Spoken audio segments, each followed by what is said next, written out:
బుద్ధిగా. హాయ్ అండి, welcome to యాత్రా విశేషాలు. ఈరోజు మా వీధిలో వినాయకుడి నిమజ్జనం అండి. మా వినాయకుడిని చూస్తుంటే అసలు నిమజ్జనం చేయడానికి కూడా మనసు అంగీకరించడం లేదండి. అంత ముద్దుగా అంత క్యూట్గా కనిపిస్తున్నాడు. హోమం అది జరిపించేసిన తర్వాత మా వాళ్ళు ఏదైనా తప్పు జరిగితే క్షమించమని స్వామివారి ఎదురుగా గుంజీలు తీసి క్షమాభిక్ష వేడుకున్నారండి ఈ పిల్లలందరూ. తర్వాత స్వామివారిని ట్రక్ పైన ఎక్కించి చక్కగా పువ్వులతో అలంకరణ చేశారండి. ఈసారి అయితే బెలూన్స్తో అలంకరణ చేయలేదండి, వాటర్ పొల్యూట్ అవుతుందనే ఉద్దేశంతో. ఇంకా కిందను చూసినట్టయితే చిన్న చిన్న వినాయకుడి విగ్రహాలు ఇళ్లల్లో పూజ చేసుకున్నవి తీసుకొచ్చి ఇక్కడ పెట్టేస్తారు కదా, అవన్నీ కూడా చక్కగా లైన్గా పెట్టి తాడులు వేసి కట్టారు చూడండి, ఒదిగిపోకుండా. అన్ని విషయాల్లోనూ ఎంతో శ్రద్ధ తీసుకుని ఈ పిల్లలు చేస్తున్న పనులకి నాకు చాలా ముచ్చటేసిందండి వీళ్ళని చూస్తుంటే. ఇంకా వినాయకుడైతే పూజలు అందుకుంటూ రోజు రోజుకి ఎంత ముద్దొచ్చేస్తున్నాడంటే అసలు నిమజ్జనం చేయడానికి మనసు అంగీకరించడం లేదండి, అంత ముద్దుగా కనిపిస్తున్నాడు. ఇంకా వినాయకుడి నిమజ్జనంకి అయితే వీళ్ళు అందరిలాగా డీజేలు అవి కాకుండా చక్కగా పద్ధతిగా బ్యాండ్ పెట్టుకున్నారండి.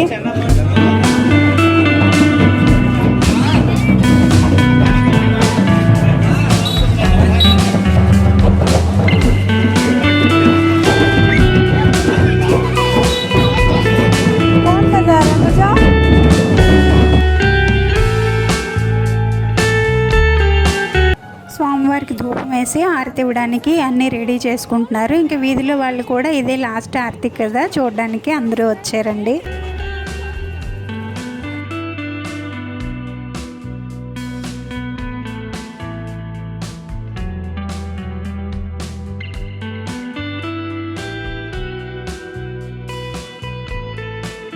పిల్లలకి ఏదైనా దేవుడి హారతి పాట వస్తుంది అంటే అది వినాయకుడిదే కదండి.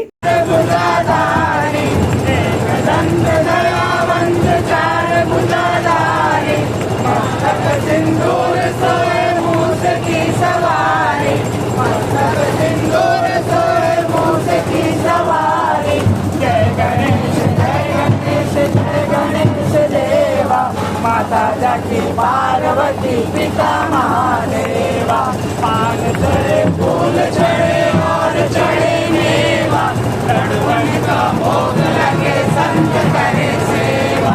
जय गणेश जय गणेश जय गणेश देवा, माता जाकी पार्वती पिता महादेवा, गणेश जय गणेश देवा, माता जाकी पार्वती पिता महादेवा।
ఇంకా త్రోవంతా ఇలాగే డాన్సులు వేసుకుంటూ వెళ్తారు. చెరువుకి వెళ్ళేసరికి రాత్రి 12-1 అయిపోతుంది. నేనైతే సోమవారికి దండం పెట్టుకుని ఇంటికి వచ్చేసానండి. వీడియో ఎలా ఉందో కామెంట్ చేసి చెప్పండి. నచ్చితే లైక్ చేసి షేర్ చేయండి. సబ్స్క్రైబ్ చేసుకోవడం మర్చిపోకండి. ఇవాళకి ఇంతేనండి. ఇంకో మంచి వీడియోతో మళ్ళీ కలుద్దాం. అంతవరకు సెలవండి. బాయ్.